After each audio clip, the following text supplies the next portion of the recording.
Salut, je m'appelle Noémie, je suis coach en ligne et nutritionniste certifiée Mac Nutrition University et dans les 10 prochaines minutes, je vais littéralement te donner tous mes conseils pour maximiser ta prise de muscle sans prendre trop de gras. Je vais te détailler les 7 grands principes que j'applique avec mes clients et moi-même d'ailleurs pour faire des prises de masse propres sans bullshit. J'ai commencé avec, par exemple, ce client par une perte de gras parce que le but, et on y reviendra plus tard, c'est pas de prendre du gras. Donc, on essaye de commencer sur une base propre. Je lui ai d'abord fait perdre 8 kilos en 3 mois et ensuite, on a augmenté progressivement les calories pour pouvoir faire une belle prise de masse. Et tu vois que le physique n'a absolument rien à voir. J'ai aussi et surtout appris de mes erreurs avec une mauvaise prise de masse à gauche où vraiment je pensais simplement à faire monter mon poids, mais j'ai accumulé énormément de gras, alors qu'à droite, c'est ma deuxième prise de masse un an plus tard, et on voit que j'ai beaucoup moins de masse grasse, et surtout, je pèse plus lourd, donc j'ai accumulé quand même plus de masse musculaire. La première question, ça va être de se demander quand démarrer une prise de masse. L'idée, c'est, comme j'ai déjà dit, de ne pas démarrer une prise de masse si on a trop de masse grasse, parce que ça va pas permettre d'optimiser la prise de masse musculaire et on risque de prendre trop de gras et d'accumuler trop de gras. Donc le but, c'est de démarrer vraiment sur une base propre. Quitte à faire une perte de gras de 2, 3, 4 mois avant, c'est super important pour démarrer vraiment sur une base propre. La deuxième question, c'est est-ce qu'il faut être en surplus calorique? Non, c'est pas obligatoire. On peut très bien être en maintenance et construire du muscle, mais par contre, c'est beaucoup plus optimal parce que ça met le corps dans les bonnes conditions pour pouvoir construire et avoir les matériaux nécessaires pour construire du muscle. Et l'idée, c'est de ne pas être en trop gros surplus. 5% de la maintenance, c'est vraiment le chiffre clé. Et par exemple, pour quelqu'un qui a une maintenance à 2000 calories, ça fait seulement 100 calories en plus. C'est pas énorme du tout. Donc l'idée, c'est d'être en léger surplus et de pas trop augmenter et de pas manger trop au-delà des besoins en fait d'une prise de masse. Ensuite, ça c'est quelque chose que tu vas pouvoir implémenter dès demain. Quand augmenter ses calories? Parce que qui dit surplus calorique dit augmentation des calories. L'idée, c'est de les augmenter progressivement et de pas faire un énorme bond. Comme je disais, plus 100 à plus 200 calories en fonction des personnes, en fonction de l'appétit aussi, c'est largement suffisant. Et surtout, n'augmenter les calories que quand tous les paramètres sont au vert, c'est-à-dire que le poids stagne, mais aussi les performances stagnent, le tour de taille stagne. Il y a plein de paramètres à prendre en compte, on y reviendra plus tard, donc reste bien jusqu'à la fin.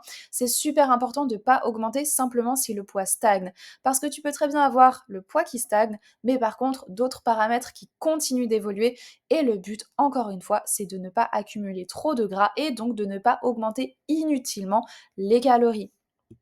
Une autre question concernant les calories, et ça c'est des choses pareilles que tu vas pouvoir changer dès demain pour optimiser ta prise de masse, ça va être de bien répartir tes calories en fonction de ton appétit sur les différents repas, évidemment, ça c'est la base, mais aussi et surtout en fonction des entraînements. Parce que pourquoi on a besoin d'être en surplus calorique? C'est pas simplement pour manger plus, c'est pour optimiser la réponse aux entraînements et optimiser les entraînements.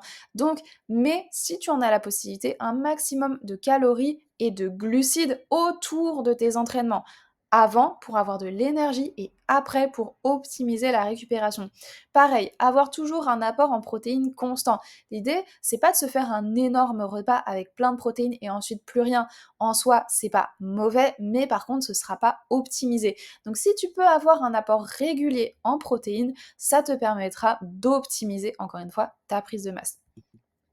Ensuite, à la salle, qu'est-ce qu'on fait et comment on fait pour optimiser sa prise de masse? Parce qu'en fait, tout se passe à la salle. Quasiment, ça va être super important d'avoir une bonne technique pour recruter les muscles qu'on veut cibler, être certain qu'on travaille les muscles qu'on cherche à développer, avoir une bonne intensité.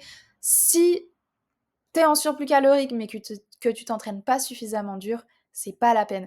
Parce que tes calories que tu auras en plus, elles vont servir à rien, entre guillemets. C'est très grossier ce que je dis, mais elles vont pas autant pouvoir être utilisées si tu mets pas d'intensité et si tu fournis pas les efforts pour construire de la masse musculaire. Et enfin, il va falloir appliquer une surcharge progressive. Ça veut dire augmenter progressivement tes charges ou ton nombre de répétitions. Et pour ça, tu vas avoir besoin de tenir un carnet d'entraînement. C'est impossible de progresser si tu ne notes pas tes charges, si tu ne suis pas un programme structuré et si tu n'essayes pas de progresser semaine après semaine sur ce même programme. Et donc, tu as besoin d'un carnet d'entraînement.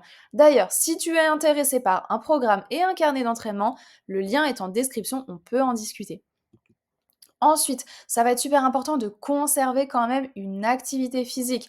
C'est pas la peine de te fixer un objectif de pas ou forcément de faire du cardio, mais c'est super important de rester active pour ta santé et pour ta digestion, parce qu'en prise de masse, ça peut être un petit peu plus compliqué. Donc un minimum de 7 000, 8 000 pas, c'est quand même très important. On n'est pas obligé de faire des marathons, on n'est pas obligé de faire des 15 000 pas par jour, mais par contre, rester active, limiter la sédentarité, ça va au-delà de la prise de masse, mais par contre, ça va t'aider dans ta prise de masse et surtout, ça va t'aider à améliorer ta composition corporelle et limiter la prise de gras. Je te détaille plus tard les paramètres à traquer, notamment les pas, et on va parler maintenant de la récupération. Le muscle se construit au repos. Oui, le muscle se construit à la salle en priorité, mais le muscle se construit aussi au repos. Et ça va être super important de ne pas négliger ton sommeil. Dormir suffisamment, au moins 7 heures par nuit, faire des bonnes nuits. Si tu as besoin d'optimiser ton sommeil, envoie-moi un petit message. Je suis une ancienne insomniaque et j'ai plein de petits tips pour pouvoir t'aider à améliorer ton sommeil. Pareil, la gestion du stress est super importante. Le stress, il va limiter la construction musculaire, il va favoriser la prise de masse grasse et c'est pas du tout ça qu'on veut. Donc, ça va être super important de gérer son stress. Pareil, il y a plein de façons de pouvoir gérer son stress, que ce soit avec de la cohérence cardiaque, avec de la méditation, en marchant aussi et éventuellement en consultant aussi. Mais c'est super important de gérer son stress pour pouvoir bien récupérer. Et enfin, la fréquence d'entraînement. Gérer sa fréquence d'entraînement, c'est super important. Ça sert à rien de s'entraîner 7 jours sur 7 si tu ne récupères pas. Donc, sois attentive à tes signaux de récupération, à comment évoluent tes charges semaine après semaine, comment tu te sens, comment est ta fatigue, comment sont tes courbatures. En gros, l'idée, ça va être de trouver vraiment la fréquence qui te permet d'entraîner assez souvent chaque groupe musculaire, mais en leur permettant de récupérer correctement. Et enfin, le dernier point, le plus important et le plus sous-estimé peut-être, c'est les paramètres à traquer. Tu vas avoir besoin de traquer ton poids, évidemment, mais je te recommande aussi de traquer ton tour de taille parce que c'est le meilleur indicateur de si tu prends de la masse grasse. Parce que si ton poids ne bouge pas mais que tu prends du tour de taille, c'est qu'il y a un problème. Ou si ton poids monte, mais que ton tour de taille monte énormément, c'est qu'il y a un problème aussi. L'idée, ça va être de limiter la prise de masse grasse et donc ton tour de taille est beaucoup plus indiqué pour pouvoir te rendre compte de la masse grasse accumulée ou pas que le poids en soi où on ne sait pas si c'est de la masse grasse ou du muscle. Et enfin, tout plein de paramètres lifestyle, que ce soit ton énergie, ta digestion, ton stress, ta fatigue, tes heures de sommeil. Il y a plein, ton cycle aussi, si tu en as un, plein de facteurs qui vont te permettre d'étudier en fait comment tu évolues et ça va te permettre d'analyser ta progression pour faire des ajustements qui soient nécessaires. Parce que si c'est ce que je te disais au début, si tous les paramètres sont au vert, tu n'as pas besoin d'augmenter tes calories. Et les ajustements en termes de calories sont à faire uniquement si le poids stagne et si d'autres facteurs stagnent.